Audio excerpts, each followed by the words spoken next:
Assalamualaikum warahmatullahi wabarakatuh. Ketemu lagi di dalam konten cerita wayang. Terima kasih kepada teman-teman yang sudah mengklik video ini dan selalu menunggu konten-konten terbaru dari cerita wayang.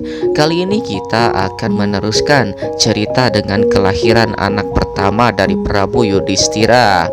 Sebelum itu kita ingatkan kepada teman-teman sekalian untuk terus berikan dukungan dengan mengklik tombol like, subscribe serta komen dan bagikan video ini sebanyak-banyaknya.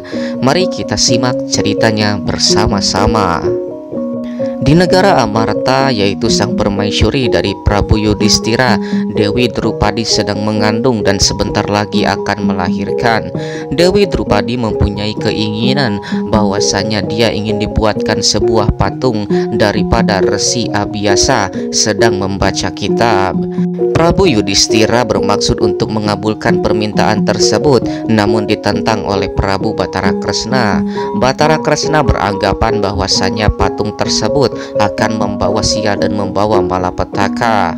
Di dalam perdebatan itu kemudian Prabu Yudhistira pun tetap membuatkan patung untuk sang istri, namun secara diam-diam tanpa sepengetahuan Prabu Batara Kresna. Lalu kemudian diutuslah Raden Gatotkaca demi membuatkan sebuah patung Begawan Abhyasa.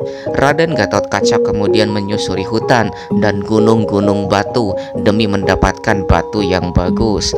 Raden Gatotkaca ditemani oleh Panakawan, sementara Raden Gatotkaca memahat batu-batu tersebut. Setelah setengah akan jadi, kemudian Raden Gatotkaca pun menyadari bahwa alat yang digunakannya pun telah rusak. Raden Gatotkaca berniat untuk kembali ke keraton dan membawa peralatan, sementara batu dijaga oleh para Panakawan. Namun di sisi hutan yang lain ada seseorang yang sedang tersesat. Seseorang tersebut adalah yang bernama Bambang Pengalasan atau Patih Bahusastra.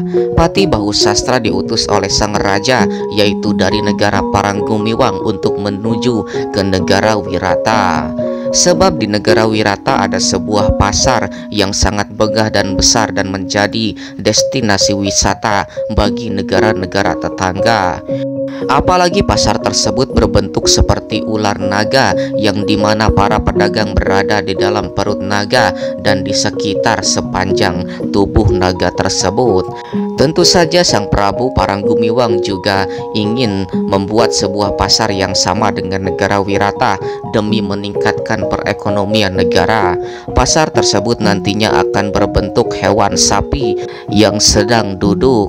Begitulah maksud daripada Bambang Pengalasan menuju ke negara Wirata, namun tersesat di satu hutan. Di tengah lamunannya itu kemudian Bambang Pengalasan didatangi oleh seseorang yang berasal dari langit. Orang itu pun turun dan kemudian mengaku sebagai dewa. Orang tersebut tidak lain dan tidak bukan adalah Prabu Batara Kresna yang sudah dari tadi menyaksikan bahwa Raden Gatotkaca sedang membuat patung. Prabu Batara Kresna merasa tersinggung karena Prabu Yudhistira tidak mendengarkan saran daripada Prabu Batara Kresna. Kemudian Prabu Batara Kresna hendak memanfaatkan Bambang Pengalasan untuk menghancurkan patung tersebut. Kepada Bambang Pengalasan, Batara Kresna mengaku sebagai dewa, dan sebab disabab daripada Bambang Pengalasan tersesat adalah sebuah patung. Patung tersebut kemudian harus dihancurkan dan kemudian Bambang Pengalasan pun tidak akan kembali tersesat. Kemudian Bambang Pengalasan pun berjalan menuju patung tersebut, dan tanpa basa-basi ketika patung sedang tidak dijaga, Bambang Pengalasan pun menghancurkan patung tersebut. Namun seketika ketika patung tersebut dihancurkan, Prabu Batara Kresna pun menghilang dari sana. Bambang Pengalasan yang kebingungan mencari dewa tersebut, namun tidak kunjung ketemu. Sementara Raden Gatotkaca ketika menyaksikan patungnya dihancurkan, kemudian bertanya kepada para Panakawan, Para Panakawan tidak mengetahui siapa yang menghancurkan patung tersebut karena para Panakawan sedang tidak berada di sana. Raden Gatotkaca pun terbang di atas hutan tersebut dan menggunakan ajian-ajiannya untuk mendengarkan suara-suara di hutan tersebut. Dan ketika terdengar suara Bambang Pengalasan, kemudian Gatotkaca pun segera menuju ke Bambang Pengalasan. Tanpa basa-basi karena tiada lagi orang di sana, Bambang Pengalasan pun dihajar dari atas langit. Bambang Pengalasan tidak terima dan kemudian terjadilah pertarungan di antara mereka berdua.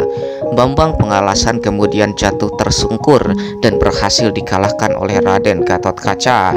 Setelah Bambang Pengalasan lemas, kemudian ditanya apakah dia yang menghancurkan patung tersebut.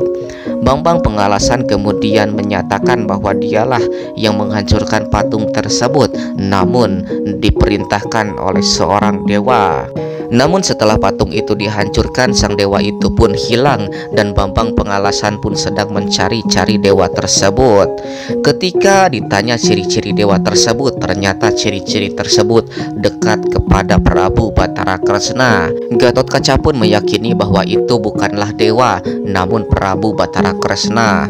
Gatotkaca pun karena kesalahpahaman ini kemudian meminta maaf kepada Bambang Pengalasan dan kemudian Bambang Pengalasan pun mengutarakan maksudnya yang sesungguhnya. Kemudian tak lama berselang tiba-tiba datanglah Arya Bima menyusul Raden Gatotkaca. Bima mendapatkan informasi bahwasanya Dewi Drupadi secara diam-diam menuju ke negara Wirata yang hanya diantar oleh seorang emban.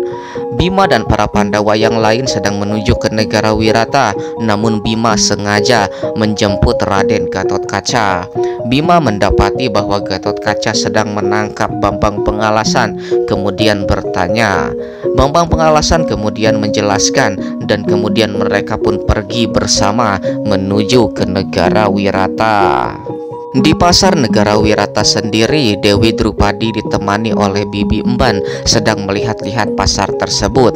Dewi Drupadi dalam keadaan hamil besar dan tiba-tiba saja ingin melihat pasar negara Wirata. Sementara itu di sisi lain pasar para Kurawa yang disesepuhi oleh Resi Dorna sedang merencanakan sesuatu. Di negara Astina diceritakan bahwasanya mereka sedang diterjang berbagai wabah penyakit. Di dalam sebuah bisikan yang mereka dapatkan bahwasanya negara Astina harus memberikan tumbal, yaitu bayi yang lahir di pasar. Kemudian atas dasar itulah kemudian para Kurawa beserta Resi Dorna pun datang ke pasar negara Wirata.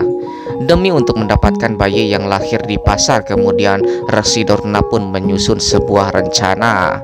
Rencana yang mereka siapkan adalah apabila melihat seorang wanita yang sedang hamil besar, mereka pun akan menculik wanita tersebut. Sedangkan perut wanita tersebut akan ditekan sehingga bayi tersebut akan lahir secara paksa. Dan begitulah rencana yang mereka siapkan dan mereka pun mulai berpencar. Kemudian mereka pun di tengah-tengah pengunjung yang lain melihat Dewi Drupadi dan tidak mengenali itu sebagai Dewi Drupadi. Dewi Drupadi yang sedang hamil besar kemudian diculik dan disekap, dan seketika kemudian perut mereka pun ditekan oleh Aswatama. Kemudian sang jabang bayi pun lahir dan kemudian Aswatama pun mengambil bayi tersebut. Bayi tersebut kemudian diculik. Sedangkan Dewi Drupadi dalam keadaan berdarah-darah serta lemas, dan kemudian datanglah Bambang Pengalasan. Bambang Pengalasan dengan sengaja datang demi melihat pasar terlebih dahulu sebelum menemui raja. Bambang Pengalasan berusaha menolong dan merebut bayi tersebut dari para Kurawa, namun tidak bisa menghadapi mereka semua. Raden Gatotkaca kemudian datang dan menghabisi semua para Kurawa. Di tengah-tengah keributan tersebut kemudian datanglah Arya Seta. Arya Seta merupakan putra tunggal dari Prabu Maswapati, raja negara tersebut. Melihat ada keributan, Seta pun kemudian langsung datang ke tempat tersebut. Seta pun langsung mencurigai Bambang Pengalasan karena merupakan orang-orang yang tidak dikenal, dan kemudian pertarungan pun terjadi antara Seta dan Bambang Pengalasan. Bambang Pengalasan yang tidak tahu menahu tahu tentang kejadian tersebut dan hanya berniat untuk menolong, tiba-tiba saja dihajar oleh Arya Seta. Namun kemudian setelah dijelaskan, kemudian Arya Seta pun meminta maaf dan kemudian Bambang Pengalasan pun kembali menjelaskan maksudnya. Kemudian akhirnya Bambang Pengalasan pun diantarkan menuju ke Prabu Maswapati. Sedangkan bayi yang lahir daripada Dewi Drupadi adalah merupakan laki-laki dan kelak akan diberi nama Pancawala. Pancawala adalah sang putra mahkota yang nantinya akan menjadi pengganti raja di negara Amarta. Begitulah sekilas cerita tentang kelahiran Raden Pancawala. Terima kasih kepada teman-teman yang sudah menyaksikan video ini dari awal sampai akhir, dan jangan lupa terus berikan dukungan dengan mengklik tombol like serta komen dan bagikan video ini sebanyak-banyaknya. Kita akan kembali di dalam cerita selanjutnya dan kita akan bertemu di video-video yang akan datang. Wassalamualaikum warahmatullahi wabarakatuh.